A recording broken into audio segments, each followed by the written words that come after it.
आज के इस वीडियो में हम बात करेंगे क्लास 12th की हिस्ट्री। चैप्टर हमारा है तीसरा और इसके इम्पोर्टेंट 50 एमसीक्यू क्वेश्चन पे यहाँ पे हम डिस्कस करने वाले हैं। और आपको एक चीज़ ध्यान रखनी है, ज़्यादा शॉर्ट क्वेश्चन इस चैप्टर से बन नहीं रहे हैं, लेकिन फिर भी पूरा प्रयास किया है कि हर एक इम्पोर्टेंट क्वेश्चन को यहाँ पे आपके सामने रखा जाए।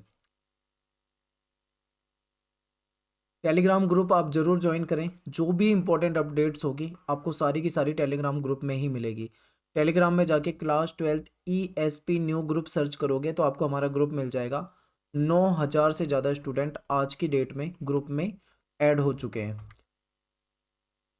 एकलव्या ऑफिशियल हमारी ऐप है, आप इसको जरूर डाउनलोड करें। यहाँ पे आपको ई बुक्स मिल जाएगी। फिलहाल तो हमने इस बार की इंग्लिश की ही डाली है अभी, बाकी भी हम ले आएंगे। और इसमें आपको एक डेली क्विज नाम से एक ऑप्शन मिलेगा। आपको डेली क्विज में आप जाएंगे तो आपको अलग अलग सब्जेक्टों के इम्पोर्टेंट MCQ क्वेश्चन मिल जाएंगे। वहाँ पे आप क्विज को देकर अपने मार्क्स चेक कर सकते हो कि आपने जब उसमें क्वेश्चन सॉल्व किए तो आपके कितने मार्क्स आ रहे हैं। आप अपनी रिवीजन के लिए आपको बहुत हेल्प करेगी, तो आप यहाँ से टेस्ट दे सकते हैं।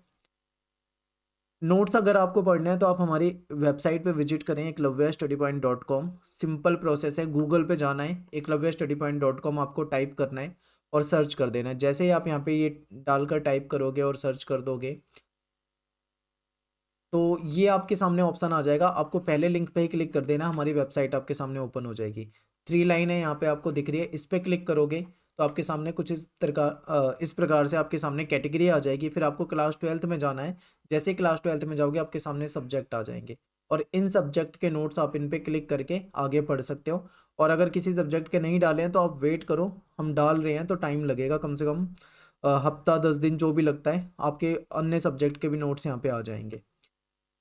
बात करते हैं क्वेश्चन की। सबसे पहला क्वेश्चन आपके सामने है, VS सुकथंकर। VS सुकथंकर कौन थे? ठीक है,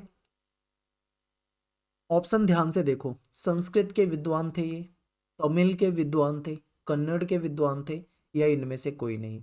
बहुत ही आसान है, संस्कृत के विद्वान थे। ठीक है, और लाइव क्लास जरूर देख लो। लाइव जो मैंने करा रखी थी मैं उसको कंटिन्यू करने वाला हूँ। लाइव में मैंने आपको ये चैप्टर भी डिस्कस करा था तो वहां पे मैंने और ज़्यादा डीप बता रखा है। सेकंड क्वेश्चन देखिए, महाभारत के समालोचनात्मक संस्करण को तैयार करने में कितने वर्ष लगे, कितने साल लगे? तो लगभग 47 वर्ष लगे थे, 47 ईयर। तो ये आपके लिए इंपॉर्टेंट है। अगला क्वेश्चन है कि संस्कृत ग्रंथों में कुल शब्द का प्रयोग डैश के लिए किया गया। ये जो कुल शब्द है, ये जो वर्ड है कुल, इसका प्रयोग किसके लिए किया जाता है संस्कृत ग्रंथों में? ऑप्शन है स्थान के लिए, जाति के लिए, परिवार के लिए, या फिर समुदाय के लिए। तो आपको पता होगा कि कुल जो है ये परिवार के लिए इस्तेमाल किया जाने वाला शब्द है। क्वेश्चन नंबर 4 है आपके सामने, पिता से पुत्र और फिर पुत्र से पौत्र और उसके बाद प्रपौत्र, इस तरीके से संपत्ति का हस्तांतरण या जो अधिकार होते हैं इनको जो जाते हैं, ये कौन सी व्यवस्था के तहत होते हैं? क्या इसको हम रूढ़िवादी व्यवस्था कहेंगे, मातृवंशिकता कहेंगे, या पितृवंशिकता कहेंगे, या इनमें से कोई नहीं? तो आप सभी जानते हैं कि हमारा जो समाज है वो पितृसत्तात्मक समाज है और यहाँ पे पितृवंशिकता है। और यहाँ पे जो फैमिली होती है, फैमिली में जो मेल पर्सन होते हैं उनको ज़्यादा महत्व दिया जाता है। ठीक है, तो यहीं पे आपको दिख रहा है पिता, पुत्र, पौत्र, प्रपौत्र। तो आप समझ गए होंगे यहाँ पे ये पितृवंशिकता की तरफ इशारा हो रहा है यहाँ पे। क्वेश्चन नंबर 5 पे आते हैं, पांडव और कौरव इनके बीच में जो भूमि और सत्ता को लेकर जो संघर्ष का चित्रण है वो आपको किस में मिलता है? मनुस्मृति में, रामायण में, महाभारत में, या इनमें से कोई नहीं? आपके सामने ऑप्शन है। तो ये बहुत ही आसान है, चैप्टर ही इसी पे है पूरा। आप कहोगे इसका महाभारत। ठीक है, महाभारत में ही ये आपको दिखेगा। अगला क्वेश्चन है हमारे सामने, क्वेश्चन नंबर 6। कह रहे हैं कि कौरव और पांडव दोनों किस वंश से संबंधित थे? ठीक है, कौन से वंश से थे ये कुरु वंश से संबंधित थे। क्वेश्चन नंबर 7 है, गोत्र से बाहर विवाह करने की प्रथा क्या कहलाती है? ठीक है, ऑप्शन देखिए, बहिर्विवाह प्रथा, अंतर्विवाह प्रथा, गंधर्व विवाह प्रथा, या इनमें से कोई नहीं? Question number 7। तो बाहर बात चल रही है यानी कि गोत्र से बाहर, तो यानी कि बहिर्विवाह पद्धति कहलाती है, फिर व्यवस्था कहलाती है, प्रथा कहलाती है। क्वेश्चन नंबर 8 देखिए, गोत्र के अंदर विवाह करने की प्रथा क्या कहलाती है? तो ये क्या कहलाएगी हमारी अंतर विवाह प्रथा कह लो, इसे अंतर विवाह पद्धति कह लो विवाह की। क्वेश्चन नंबर 9 पे चलते हैं। जय संहिता किसका पुराना नाम है? जय संहिता किसका पुराना नाम है? ऑप्शन है मनुस्मृति का, रामायण का, महाभारत का, या इनमें से कोई नहीं। देखिए महाभारत जो है आज के समय में तो हम इसको महाभारत बोलते हैं, लेकिन अगर इसके प्राचीन नाम की बात करें तो इसका पुराना नाम जो था वो जय संहिता था। तो ये भी आपको क्वेश्चन याद होना चाहिए। क्वेश्चन नंबर 10 पे आते हैं। कह रहे हैं कि धर्मसूत्र और धर्मशास्त्र कितने प्रकार के विवाह को स्वीकृति देते हैं? देखिए स्वीकृति जो मिली है वो 8 प्रकार के विवाह को मिली है। ध्यान से समझिए क्वेश्चन को। धर्मसूत्र और धर्मशास्त्र 8 प्रकार के विवाह की चर्चा है वहां पे स्वीकृति मिली हुई है। लेकिन नेक्स्ट क्वेश्चन देखो, नेक्स्ट क्वेश्चन में पूछा जा रहा है कि धर्मसूत्र और धर्मशास्त्र के अनुसार कितने प्रकार के विवाह को सही माना गया है? अब देखिए दोनों क्वेश्चन की लैंग्वेज आपको काफी मिलती जुलती लगेगी, पर दोनों को समझना है। 8 प्रकार के विवाह की बात है, लेकिन इसमें अगले क्वेश्चन में आपसे ये मान लिया कि कितने प्रकार के विवाह जो है उनको सही माना गया है। तो यहाँ पे आप देखोगे 8 प्रकार के थे, उसमें से जो स्टार्टिंग के जो प्रथम 4 आप कह सकते हो वो बेहतर माने गए हैं। ठीक है, तो आप कह सकते हो 4 बेहतर माने गए, सही माने गए। और 8 प्रकार के विवाह के बारे में आप पढ़ सकते हो, उसमें कई तरह के विवाह थे। ठीक है, तो सिलेबस में नहीं है, ज़्यादा डीप नहीं जाना इसमें, मैं आपको बता देता हूँ। ब्रह्म विवाह हो जाता है, देव विवाह हो जाता है, अर्श विवाह हो जाता है, प्रजापत्य विवाह हो जाता है, गंधर्व विवाह हो जाता है, असुर विवाह हो जाता है, राक्षस विवाह हो जाता है, पिशाच विवाह हो जाता है। ये कुछ कुछ इस प्रकार के हैं। तो जैसे आप आज के समय में जैसे आप लव मैरिज सुनते हैं तो ये गंधर्व विवाह कहलाता है। ठीक है, नाम इसके अलग है, इतना डीप जाएंगे नहीं, पर आपको मैंने ऐसे ही बता दिया हिंट के लिए। इसमें से जो 4 स्टार्टिंग के हैं वो ठीक माने जाते हैं, लेकिन बाद के जो 4 हैं वो ठीक नहीं माने जाते। क्वेश्चन नंबर 12 देखिए, कह रहे हैं कि मनुस्मृति का संकलन कब किया गया था? ये पेपर में पूछा हुआ क्वेश्चन है, इंपॉर्टेंट भी है और हो सकता है ये आपके पेपर में आ भी जाए। तो आपको पता होना चाहिए कि 200 ईसा पूर्व, यहाँ पे बीसी लिख दिया मैंने, ईसा पूर्व से 200 एडी तक, यानी 200 ईसवी तक का जो समय था। ठीक है, ध्यान से देखिए 200 ईसा पूर्व से 200 ईसवी तक का समय जो था, इसमें मनुस्मृति का संकलन हुआ था। क्वेश्चन नंबर 13 देखिए, प्रत्येक गोत्र एक डैश के नाम पर होता था। किसके नाम पे होता था? आप सभी जानते हैं, ये एक वैदिक ऋषि के नाम पे होता था। ठीक है, क्वेश्चन नंबर 13 का आंसर हो जाएगा ए पॉइंट। और इसके बाद चलते हैं क्वेश्चन नंबर 14 पे। कह रहे हैं कि सातवाहन शासक डैश भारत पर शासन करते थे? उत्तर भारत पे करते थे, या दक्षिण भारत पे करते थे, या दक्षिण पश्चिम भारत पे करते थे, इनमें से कोई नहीं। तो आप देखोगे जब मैप में, जब आप भारत का मैप देखते हो तो आपको दक्षिण भारत में सातवाहन दिखाई देते हैं। ठीक है, सातवाहन शासक दक्कन की तरफ। क्वेश्चन नंबर 15 पे आइए। कह रहे हैं कि किस उपनिषद से आचार्यों और शिष्यों की पीढ़ियों की सूची मिलती है, जिसमें से कई लोगों को उनके मात्र नाम से निर्देशित किया गया है या निर्दिष्ट किया गया है? Question number 15। तो एक उपनिषद था जिसका नाम था बृहदारण्यक। बृहदारण्यक। ठीक है, थोड़ा नाम ये आपको अजीब लगेगा, पर आपको ये याद कर लेना है। और मुझे ऐसा लग रहा है कि इंपॉर्टेंट क्वेश्चन है काफ़ी ज़्यादा। ठीक है, 1 मार्क्स में अगर डीप क्वेश्चन आते हैं आपके पेपर में तो ऐसे क्वेश्चन आ सकते हैं। क्वेश्चन नंबर 16 देखिए, डैश राजाओं को उनके मातृ नाम से चिन्हित किया जाता था? देखिए जैसे ही आपको पता है कि आपने पढ़ा था विवाह के नियम के बारे में चैप्टर में, तो वहाँ पे क्या होता था कि जब विवाह हो जाता था तो जो महिला होती थी पुत्री, ठीक है, शादी से पहले तो वो पिता का गोत्र, लेकिन शादी के बाद पति का गोत्र, ये आपने इस तरीके से पढ़ा होगा। तो लेकिन कुछ ऐसे शासक रहे हैं जो अपने जिनमें मातृ नाम को महत्व दिया जाता था। आपने देखा है कि हमेशा पुरुष को महत्व दिया जाता है, पर यहाँ पे मातृ नाम को महत्व दिया जाता है। तो वो कौन से शासक हैं, आपसे ये पूछा जा रहा है क्वेश्चन में। ऑप्शन में कुषाण है, शक है, सातवाहन है, इनमें से कोई नहीं। क्वेश्चन नंबर 16, तो आपका इसका आंसर हो जाएगा सी, सातवाहन। क्वेश्चन नंबर 17 है, चारों वर्णों के लिए आदर्श जीविका का उल्लेख डैश में किया गया है? ठीक है, क्वेश्चन नंबर 17 धर्मसूत्र में किया गया है, धर्मशास्त्र में किया गया है, या धर्मसूत्र और धर्मशास्त्र दोनों में किया गया है? तो इसका आंसर हो जाएगा दोनों में किया गया है। ठीक है, और ये माफी चाहता हूँ, ये लास्ट ऑप्शन जो है गलत टाइप हो गया है, यहाँ पे इनमें से कोई नहीं होना था। ठीक है, कोई नहीं, क्वेश्चन नंबर 17 हो गया, आप आंसर देख लें। और क्वेश्चन नंबर 18 पे आते हैं। यहाँ पे आपसे कह रहे हैं कि मिलान करो। ध्यान से आपको देखना है, ये जो चारों वर्ण जो हैं और इनकी जीविका दूसरी तरफ दे रखी है, आपको इनको मैच करना है। तो देखिए क्षत्रिय जो होते हैं उनका काम क्या होता है? न्याय करना, लोगों को सुरक्षा देना। ब्राह्मण जो होते हैं इनका काम क्या होता है? यज्ञ करना, वेदों की शिक्षा वगैरह। और वैश्य की बात करें यहाँ पे हम, तो ये कृषि, व्यापार, गौपालन वगैरह। और जो सबसे लास्ट में बच जाता है शूद्र, उनका काम जो उसके तहत था वो तीनों वर्णों की सेवा। तो इस तरीके से वर्ण व्यवस्था में ये बातें की गई थी। ठीक है, तो इनको आपको यहाँ पे मैच करना था, बहुत आसान है। क्वेश्चन नंबर 19 पे चलते हैं। कह रहे हैं कि दैवीय व्यवस्था को प्रमाणित करने के लिए किस वेद का उदाहरण दिया गया है। देखिए, वर्ण व्यवस्था जो थी, ठीक है, वर्ण व्यवस्था जो थी इसको दैवीय व्यवस्था बताया ब्राह्मणों ने, और उसके लिए एक उदाहरण भी दिया जाता है। ठीक है, वो क्या है, तो ये किसके तहत है, ये ऋग्वेद के तहत है। ऋग्वेद में आप देखोगे पुरुष सूक्त, एक मंत्र है पुरुष सूक्त मंत्र, इसके तहत बताया जाता है ये। ठीक है, तो यहाँ पे आंसर हमारा हो जाएगा ऋग्वेद।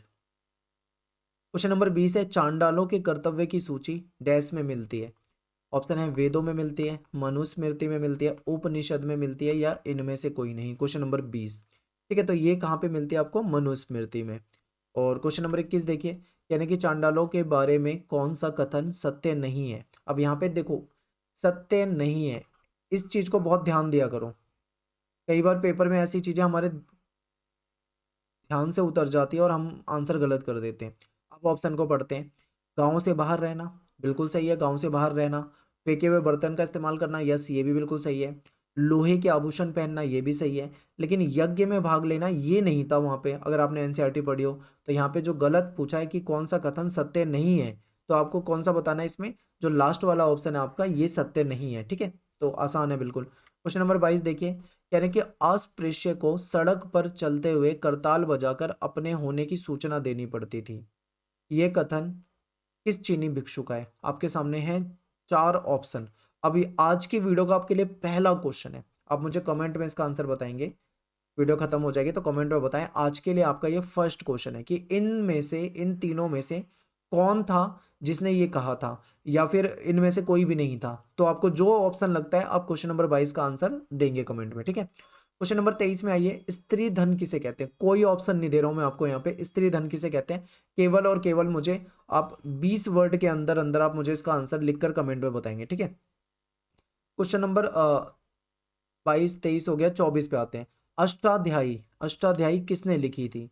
ऑप्शन है पाणिनि, ऑप्शन है बाणभट्ट, और विष्णुगुप्त, और इनमें से कोई नहीं। ठीक है, तो देखिए ये संस्कृत का व्याकरण से संबंधित है, संस्कृत व्याकरण से संबंधित पुस्तक है, ग्रंथ कह लो आप, पुस्तक कह लो। और इसके जो रचयिता हैं, लिखने वाले हैं, वो हैं पाणिनि। ठीक है, तो ऑप्शन यहाँ पे हमारा ए ठीक हो जाएगा। क्वेश्चन नंबर 25 पे आइए, कह रहे हैं कि महाभारत में प्रयुक्त संस्कृत वेदों और वैसे स्त्रियों की संस्कृत से कहीं अधिक। यहाँ पे टाइपिंग की मिस्टेक हो गई, मैं आपको बता देता हूँ यहाँ पे क्या है। यहाँ पे टाइपिंग की मिस्टेक हुई है, मैं आपको बता देता हूँ क्वेश्चन क्या है। देखिए ऐसा था क्वेश्चन कुछ इस प्रकार से कि महाभारत में जो प्रयुक्त संस्कृत है, यानी महाभारत में जो संस्कृत इस्तेमाल की गई है, वो वेदों और प्रशस्तियों, यहाँ पे स्त्रियों की जगह था प्रशस्तियों, मुझे याद आ रहा है मैंने टाइप करा है प्रशस्तियों। यानी कि जो संस्कृत महाभारत के अंदर इस्तेमाल की गई है वो संस्कृत, और जो वेदों और प्रशस्तियों में संस्कृत इस्तेमाल की गई है उनके बीच में एक अंतर है। क्या अंतर है, महाभारत में जो उपयोग की गई है जो संस्कृत, वो काफी सरल है। लेकिन जब दूसरी तरफ अगर हम बात करें वेद की, वेद में जो संस्कृत इस्तेमाल की गई है वो आप कहोगे कि ये कठिन है, या जटिल कह सकते हो आप उसको। ठीक है, कठिन कह सकते हो। जबकि प्रशस्तियों की भी बात करें तो उसमें जो संस्कृत इस्तेमाल की गई है वो भी कठिन है। लेकिन अगर हम बात करें महाभारत वाली संस्कृत की, तो वो क्या है, काफी सरल है। ठीक है, तो यहाँ पे हमारा क्या हो जाएगा, क्वेश्चन 25 का ऑप्शन ए हो जाएगा। दो ही ऑप्शन दिए हुए हैं यहाँ पे। क्वेश्चन नंबर 26 देखिए, आख्यान। आपको चैप्टर भी पढ़ाया था, वहां पे भी बताया था कि महाभारत जब हम देखते हैं पढ़ते हैं तो उसमें आख्यान और उपदेशात्मक इस तरीके से आपको देखने को मिलता है। तो यहाँ पे पूछा गया कि आख्यान किससे संबंधित है। ऑप्शन है उपदेश और शिक्षा से, ऑप्शन बी है सामाजिक आचार विचार से, ऑप्शन सी है कहानियों के संग्रह से, ऑप्शन डी है इनमें से कोई नहीं। ठीक है, तो आपको पता होगा आख्यान में हमेशा क्या होता है, कहानियों का संग्रह होता है। तो क्वेश्चन नंबर 26 का हम ऑप्शन क्या कर देंगे, सी। क्वेश्चन नंबर 27 देखिए, कह रहे हैं कि महाभारत का सबसे महत्वपूर्ण उपदेशात्मक अंश डैश है। अब ये आपको मुझे बताना है कमेंट में। ठीक है, ये आपका आज का सेकंड क्वेश्चन हो जाएगा, सेकंड थर्ड क्वेश्चन हो जाएगा, सॉरी। आज का तीसरा क्वेश्चन है कि महाभारत का सबसे महत्वपूर्ण उपदेशात्मक जो अंश है वो कौन सा है। मैं आपको थोड़ी सी हिंट दे देता हूँ। कुरुक्षेत्र। बस एक वर्ड दे रहा हूं मैं आपको हिंट, कुरुक्षेत्र। कुरुक्षेत्र। अब आप समझो, जैसे भी समझो, बुक में ढूंढो, आप मुझे बताओ कि कौन सा है वो अंश। क्वेश्चन नंबर 28 देखिए, महाभारत की मूल कथा के रचयिता। देखिए जब भी क्वेश्चन आए तो यहाँ पे दो तरह के क्वेश्चन आएंगे। या तो ऐसे पूछा जाएगा कि महाभारत की साहित्यिक रचना के रचयिता कौन है, तब वहां पे आंसर अलग हो जाएगा। लेकिन जब आपसे ये पूछा जाएगा कि जो ओरिजिनल है, जो मूल कथा है महाभारत की, उसके रचयिता कौन है, तो उसका आंसर अलग हो जाएगा। तो इस चीज पे ध्यान दे रहे हैं, ठीक है। महाभारत की मूल कथा के रचयिता कौन है? ऑप्शन है भाट सारथी। यस, आपने पढ़ा होगा। इनको सूत भी कहा जाता है, ये भी सही है। ठीक है। व्यास जी नहीं, ये व्यास जी यहाँ पे नहीं होगा। और ऑप्शन डी है ए और बी दोनों, तो ये दोनों ही हो जाएगा, क्योंकि भाट सारथी और ये सूत भी कहलाते थे। तो आपको यहाँ पे दोनों ही सही है। मूल कथा जब भी आए तो भाट सारथी, आपको तुरंत ही उसका आंसर रखना है। क्वेश्चन नंबर 29 है, श्री कृष्ण को डैश का रूप बताया गया। श्री कृष्ण जो भगवान है, उनको डैश का रूप बताया है। अब इस डैश में क्या भरा जाएगा बताइए। ऑप्शन है इंद्र, ऑप्शन है ब्रह्मा के, इंद्र के रूप हैं, या ब्रह्मा के रूप हैं, या विष्णु के रूप हैं, या शिव के रूप हैं। ठीक है। Question number 29। ठीक है, तो ये हो जाएगा हमारा आंसर इसका सी, भगवान विष्णु के रूप हैं। क्वेश्चन नंबर 30 देखिए, कह रहे हैं कि साहित्यिक परंपरा में महाभारत के रचयिता कौन है। अब देखो, अभी मैंने जो ये आपसे पूछा था क्वेश्चन, यहाँ पे मैंने पूछा था मूल कथा के रचयिता, और यहाँ पे क्या क्वेश्चन है, ये कह रहे हैं कि साहित्यिक परंपरा में महाभारत के रचयिता। दोनों में आंसर अलग होगा। अगर आपसे साहित्यिक में पूछे तो व्यास जी आप आंसर दोगे, ये आपके लिए हो जाएगा। ठीक है। और अगर मूल कथा पूछ ले तो आपको भाट सारथी, सूत वगैरह जो भी पूछा जाए, इस तरीके से लिख सकते हो। क्वेश्चन नंबर 31 है, मेरठ जिले के हस्तिनापुर नामक गांव का उत्खनन कब किया गया था? ठीक है, तो ये किया गया था 1951-52। मेरठ जिले का जो हस्तिनापुर नामक गांव था, इसका जो उत्खनन किया था वो किस पुरातत्ववेत्ता के द्वारा किया गया था? Alexander Cunningham, S N Rao, B B, Lal इनमें से कोई नहीं। तो इनका जो था ये बीबी लाल है। ठीक है। ऑप्शन यहाँ पे सी आपका सही हो जाएगा। क्वेश्चन नंबर 33 देखिए, कह रहे हैं कि त्रिपिटक का संबंध किस धर्म से है? त्रिपिटक का संबंध किस धर्म से है? ऑप्शन में है जैन, बौद्ध, हिंदू, या इनमें से कोई नहीं। तो आपको पता होगा बौद्ध धर्म से संबंधित है। क्वेश्चन नंबर 34, चरक संहिता। चरक संहिता में डैश का वर्णन है? आयुर्वेदिक जड़ी बूटियों का, और संस्कृत व्याकरण का, धर्म का। देखिए धर्म का तो है नहीं, और संस्कृत व्याकरण का भी नहीं है, क्योंकि संस्कृत व्याकरण अभी हमने पाणिनि वाला अष्टाध्यायी पढ़ ही लिया, अभी उसके बारे में क्वेश्चन आया हुआ था। तो ये भी नहीं है। तो यहाँ पे आपके यहाँ सामने ऑप्शन ए किया है, आयुर्वेदिक जड़ी बूटी, जो सही है बिल्कुल। क्वेश्चन नंबर 35 पे आते हैं, एकलव्य। एकलव्य की कथा डैश से संबंधित है? महाभारत से, रामायण से, मनुस्मृति से, या इनमें से कोई नहीं। तो ये किससे संबंधित है? महाभारत से। क्वेश्चन नंबर 35-36 पे आ जाइए। 36 जो है, कह रहे हैं कि धर्म सूत्र का संकलन कब हुआ? ये आपके लिए आज का है फोर्थ क्वेश्चन। और आप मुझे कमेंट में बताइए। आंसर मैं आपको बता देता हूँ, अगर आपको आंसर ना मिले तो एनसीईआरटी का जो चैप्टर 3 है, उसके जो सबसे लास्ट वाला पेज होता है बुक का, उसमें देखो चैप्टर 3 के बिल्कुल एंड में आपको कुछ डेट मिलेगी, वहां पे आपको इसका आंसर मिल जाएगा। ठीक है, आप कमेंट पे बताइए। क्वेश्चन नंबर 37 भी आपको बताना है, वहीं से देख के बताना है, पुराणों का संकलन कब हुआ। और केवल बताना नहीं है कि आप आंसर बता दो, आपको याद भी करना है वो चीजें। ठीक है, क्योंकि ऐसे क्वेश्चन आपके पेपर में आ सकते हैं। क्वेश्चन नंबर 38 है, कह रहे हैं कि जो वर्णिक शब्द है, वर्णिक शब्द 38, इसका इस्तेमाल जो होता था वो किसके लिए होता था? ऑप्शन है कारीगर के लिए होता था, किसान के लिए होता था, व्यापारी के लिए होता था, या फिर अधिकारियों के लिए होता था। ठीक है, तो ये किसके लिए इस्तेमाल किया जाता था? ये व्यापारी लोग जो होते थे उनके लिए इस्तेमाल किया जाता था। क्वेश्चन नंबर 39 देखिए, बीबी लाल को हस्तिनापुर में आबादी के कितने स्तर के साक्ष्य मिले थे? कितने, वहां पे जब उन्होंने खुदाई करवाई थी तो आबादी के कई स्तर के बारे में जानकारी मिली थी। वो स्तर कितने हैं? 39। देखिए 5 स्तर हैं टोटल जो उनको मिले थे वहां पे, तो आपको ये याद रखना है बिल्कुल। क्वेश्चन नंबर 40 है, महाभारत का युद्ध डैश हुआ था, मतलब डैश में हुआ था। ठीक है, कहाँ पे हुआ था ये बताना है आपको। तो देखिए ऑप्शन है पानीपत, कुरुक्षेत्र, हस्तिनापुर, या इनमें से कोई नहीं। तो इसका जो ये युद्ध हुआ था ये कुरुक्षेत्र से संबंधित है। ठीक है, तो आप यहाँ पे दोगे ऑप्शन बी। क्वेश्चन नंबर 41 है, महाभारत का जो युद्ध था वो कितने दिनों तक चला था? आपके लिए ये आज का फिफ्थ क्वेश्चन है, पांचवा क्वेश्चन। आप बताइए कमेंट में, कितने दिन तक चला था महाभारत का युद्ध? क्वेश्चन नंबर 42 है, इतिहासकार किसी ग्रंथ के विश्लेषण करते समय किन पहलुओं पे ध्यान देते हैं?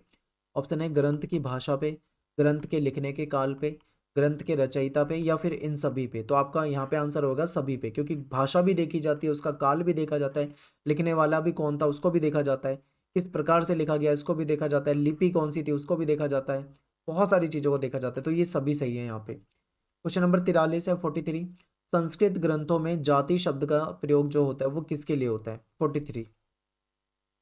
ऑप्शन है स्थान के लिए, बांधव के लिए, परिवार के लिए, समुदाय के लिए। ठीक है, तो ये होता था बांधव के लिए, जो सगे संबंधी होते हैं इनके लिए। क्वेश्चन नंबर 44 है, डैश को शंका की दृष्टि से देखा जाता था और इन्हें असंस्कृत असंस्कृत भाषी, यहाँ पे संस्कृति की जगह संस्कृत आएगा, ठीक है, असंस्कृत भाषी और मलेच्छ समझा जाता था और इनको हीन दृष्टि से देखा जाता था, यानी मतलब निम्न दृष्टि से, या फिर आप घृणित समझ लो, कुछ इस प्रकार से देखा जाता था। क्वेश्चन नंबर 44, तो ये कौन थे? ऑप्शन में आपके सामने है, देखिए, ये पशुपालकों को, यानी जो यायावार पशुपालक थे इनको इस तरीके से देखा जाता था। क्वेश्चन नंबर 45, गोत्र के दो नियम इंपॉर्टेंट है और आप मुझे कमेंट में बताएंगे। ऑप्शन मैंने आपको नहीं दिया यहाँ पे इसीलिए, और चैप्टर की वीडियो भी आप देखें जरूर अगर आपने नहीं देखी है तो। इंपॉर्टेंट क्वेश्चन, अगर लॉन्ग क्वेश्चन आपको देखने हैं तो आप एपिसोड वाली वीडियो को जरूर देखें। प्लेलिस्ट में जाइए, हिस्ट्री के, पॉलिटिकल के, ज्योग्राफी के, हिंदी के, इंग्लिश के, इकोनॉमिक्स के, सबके एपिसोड लास्ट ईयर हमने बनाए थे। वहाँ पे सारे हमने वो क्वेश्चन डाले हैं जो प्रीवियस ईयर में बहुत ज़्यादा पूछे गए हैं, क्वेश्चन पेपर को ध्यान रख के बनाए। तो बहुत ज़्यादा चांस होते हैं वहाँ से पेपर में आपके क्वेश्चन आने के, और आपका रिवीजन भी हो जाएगा, तो एपिसोड जरूर देखो। क्वेश्चन नंबर 46 देखिए, जाति जो थी वो डैश पे आधारित थी, किस पे? जन्म पे आधारित थी, कर्म पे आधारित थी, योग्यता पे आधारित थी, या इनमें से कोई नहीं? आप सभी जानते हैं जन्म पे आधारित थी। जाति कभी बदली नहीं जा सकती थी, जिसका जन्म जिस जाति में हो गया वो उसी जाति का रह हो जाता था। क्वेश्चन नंबर 47 है, दुनिया का सबसे बड़ा महाकाव्य, संसार का सबसे बड़ा महाकाव्य क्या है?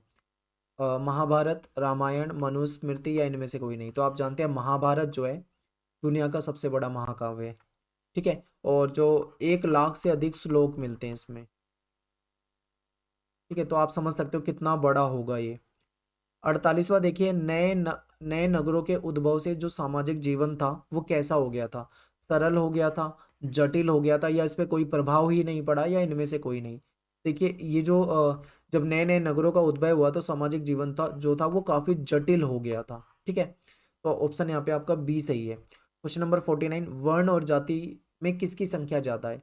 वर्ण और जाति, इसमें ज्यादा कौन है संख्या में? तो आप जानते हैं कि वर्ण जो है संख्या में केवल 4 हैं, जबकि जाति जो है वो उसकी कोई निश्चित संख्या है ही नहीं। जाति है, उसके नीचे उपजातियां हैं, बहुत सारी जातियां हैं। तो आप क्या कह सकते हो यहाँ पे कि जो जाति है इसकी संख्या अधिक है वर्ण से। लास्ट क्वेश्चन है, क्या मूल महाभारत का रचयिता कोई एक हो सकता है? आपको आंसर देना है क्वेश्चन नंबर 50 का। ये आपके लिए था आज का लास्ट क्वेश्चन, और इस चैप्टर से ज्यादा एमसीक्यू बन नहीं रहे हैं, बहुत मुश्किल से 50 क्वेश्चन बना पाया हूँ, और उम्मीद करता हूँ आपको क्वेश्चन सही लगे होंगे, सारे एनसीईआरटी से बनाए हैं, ठीक है। आप कमेंट जरूर करें और वीडियो को लाइक करें ज़्यादा से ज़्यादा, और इंस्टाग्राम पे आप जरूर मुझे फॉलो कर लें, Eklavya study point user name है मेरा वहाँ पे, यूज़र आईडी। आप सीधा एकलव्य स्टडी पॉइंट सर्च करके वहाँ पे फॉलो कर सकते हैं, ठीक है। तो मिलते हैं नेक्स्ट वीडियो में। थैंक्स फॉर वॉचिंग सभी को। जय हिंद, जय भारत।